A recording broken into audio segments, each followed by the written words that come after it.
Lokasi desak Anies dipindah mendadak. Anies ingatkan instruksi Jokowi. Singgung kemunduran demokrasi. Saya mendengar tadi malam bahwa izin yang sudah diberikan dibatalkan sehingga panitia harus mencari tempat baru. Ini bukan pertama kali, ini terjadi berkali-kali. Tapi ini mengingatkan pada kita bahwa mengapa perubahan itu penting. Di mana letak masalah dari tukar pikiran? Inilah sesungguhnya mengapa perubahan penting. Nah, saya mengingatkan kepada semua instruksi presiden, perintah presiden untuk netral. Ada yang berani melawan perintah presiden. Ya, ini menurut saya ini setback demokrasi kita. Yang menjadi rambu kalau dalam bahasa hukumnya adalah bukan persoalan netral nggak netral, tapi persoalan menggunakan kewenangannya untuk menguntungkan atau merugikan salah satu paslon. Itu rambunya yang tidak diperbolehkan sebagaimana diatur di pasal 547. Jadi bahasanya bukan netral nggak netral karena kalau gradasi kenetralan itu kan ada macam-macam. Kita punya perangkatnya itu adalah penyelenggara pemilu di bidang pengawasan, yaitu Bawaslu. Jadi aturannya ada, perangkat penegak aturannya ada, dan selama ini kita nggak ada masalah. Soal 1 putaran, 2 putaran kita sebenarnya nggak usah pusing lagi. Tapi yang akan kita hadapi yaitu gerakan-gerakan yang menggerakkan sebuah gagasan, ide pemilu tanpa Jokowi. Nah, gitu. Sebaiknya pemilu nggak ada Pak Jokowi, gitu ya. Karena kalau ada pemilu ada Pak Jokowi, kami kalah, gitu. Maksudnya dia akan jelek-jelekan, dia akan delegitimasi pemilu, atau kalau perlu menggagalkan pemilu. Dan 2-3 hari ini kita sudah melihat orang itu persis seperti yang saya omongkan. Ide mereka adalah pemilu tanpa Jokowi, kata-kata itu yang mereka salin. Katanya pemilu kalau ada Pak Jokowi pemilunya nggak adil, pemilunya bakal curang, pemilunya nggak ada integritas. Jadi kalau mau ada pemilu yang berkualitas dan berintegritas harus nggak ada Pak Jokowi, katanya. Jadi dugaan saya yang menyebabkan mereka sampai di titik ekstrim kayak gini, ide pemakzulan Pak Jokowi, karena hasil surveinya nggak ketolong lagi, memang nggak tertolong lagi. Jadi kalau udah begini, kita delegitimasi aja nih pemilu. Jadi sebuah strategi, sebuah taktik, sebuah ide yang gampang ditebak jauh-jauh hari. Calon Presiden Koalisi Perubahan Anies Baswedan mengingatkan seluruh pihak untuk menaati instruksi Presiden, yakni menjaga kenetralan dalam pemilu 2024. Hal itu digaungkan dirinya merujuk pada dicabutnya izin secara desak Anies secara mendadak. Saya mengingatkan kepada semua, instruksi Presiden, perintah Presiden untuk netral. Ada yang berani melawan perintah Presiden itu harus netral. Kata Anies kepada wartawan di Bandara Adi Sucipto, Yogyakarta, Selasa 23 Januari 2024. Menurut Anies, pihaknya saat ini tengah menjalankan aktivitas konstitusional yang sesuai dengan perintah konstitusi sebagai kontestan di pemilu. Dalam pemilu ada kontestan, setiap kontestan membuat kegiatan. Kegiatannya tukar pikiran. Di mana letak masalah dari tukar pikiran? Tanya Anies. Kemunduran demokrasi Anies Baswedan mengatakan dicabutnya izin secara desak Anies secara mendadak merupakan bentuk kemunduran demokrasi di Indonesia.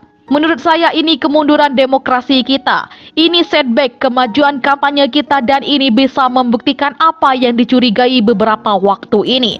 Kata Anies pada wartawan di Bandara Adi Sucipto, Yogyakarta, Selasa 23 Januari. Kata Anies, gelaran pemilu yang sudah berjalan selama 5 kali, yakni pada tahun 1999, 2004, 2009, 2014, hingga 2019 tak pernah ada pembicaraan dominan terkait netralitas. Baru di 2024 muncul lagi pertanyaan soal netralitas. Yang netralitas itu dulu adanya pra-reformasi. Sekarang muncul lagi, inilah yang saya sebut setback, tukasnya. Karena itu perubahan yang kami gagas ini adalah untuk menyelamatkan agar Indonesia tetap menjadi negara hukum, bukan negara kekuasaan. Tandas Anies. Anies mengatakan, kapan demokrasi kita mau maju? Anies Baswedan mengaku tidak tahu alasan pencabutan izin acara desak Anies secara mendadak. Meski sudah sering terjadi, ia mengaku tetap tidak tahu alasan valid mengapa izin tersebut tiba-tiba dicabut. Saya tidak didengar dari panitia lagi. Tapi apapun alasannya, faktanya dicabut. Lain cerita kalau dari awal tidak diberi izin, kata Anies. Menurut Anies, jika sudah diberi izin sejak awal, maka seluruh ketentuan dari panitia penyelenggara seharusnya sudah dipenuhi, sehingga pencabutan izin itu sulit untuk dilakukan tanpa alasan yang jelas. Kalau sudah ada izin, berarti kan seluruh ketentuan sudah terpenuhi, semuanya sudah. Artinya gini, bagi yang tingkat operasional mereka tidak melihat ada masalah. Seluruh persyaratan terpenuhi yang diberi izin. Sesudah itu kemudian ada yang level strategis, baru kasih instruksi. Kira-kira begitu logikanya, seru Anies. Nah, justru ini yang jadi masalah. Kapan kita mau maju demokrasinya kalau prosedur yang sudah diikuti dibatalkan oleh kepentingan yang kita tidak tahu kepentingannya apa, tandasnya. Anies Baswedan mengaku tidak ingin protes terlalu banyak terkait dicabutnya izin acara, desak Anies. Alih-alih menggunakan waktunya untuk protes, ia lebih fokus untuk melanjutkan agenda kampanyenya. Apalagi menurut Anies, masyarakat memiliki masalah yang lebih besar. Bagi kami tekanan, kemudian hambatan yang kami hadapi, walaupun besar belum apa-apa dibanding yang dihadapi keluarga-keluarga di Indonesia, karena biaya hidup yang tinggi, kata Anies pada wartawan di Bandara Adi Sucipto, Yogyakarta, Selasa 23 Januari 2024. Calon Presiden Koalisi Perubahan Anies Baswedan mengingatkan seluruh pihak untuk menaati instruksi Presiden, yakni menjaga kenetralan dalam pemilu 2024. Hal itu digaungkan dirinya merujuk pada dicabutnya izin secara desak Anies secara mendadak. Saya mengingatkan kepada semua, instruksi Presiden, perintah Presiden untuk netral. Ada yang berani melawan perintah Presiden itu harus netral, kata Anies kepada wartawan di Bandara Adi Sucipto, Yogyakarta, Selasa 23 Januari 2024. Menurut Anies, pihaknya saat ini tengah menjalankan aktivitas konstitusional yang sesuai dengan perintah konstitusi sebagai kontestan di pemilu. Dalam pemilu ada kontestan, setiap kontestan membuat kegiatan. Kegiatannya tukar pikiran, di mana letak masalah dari tukar pikiran? Tanya Anies.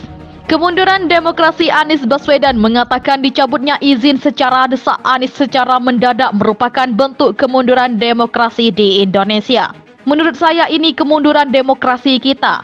Ini setback kemajuan kampanye kita dan ini bisa membuktikan apa yang dicurigai beberapa waktu ini, kata Anies pada wartawan di Bandara Adi Sucipto, Yogyakarta, Selasa 23 Januari.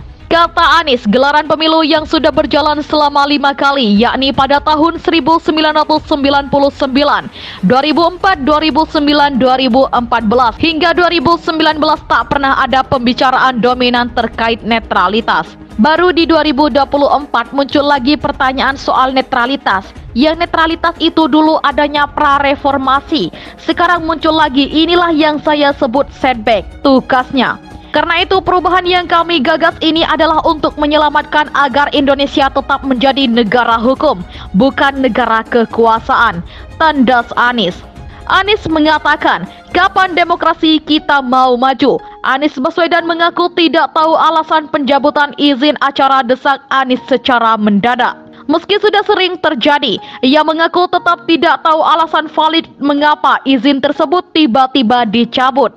Saya tidak didengar dari panitia lagi, tapi apapun alasannya, faktanya dicabut. Lain cerita kalau dari awal tidak diberi izin, kata Anies.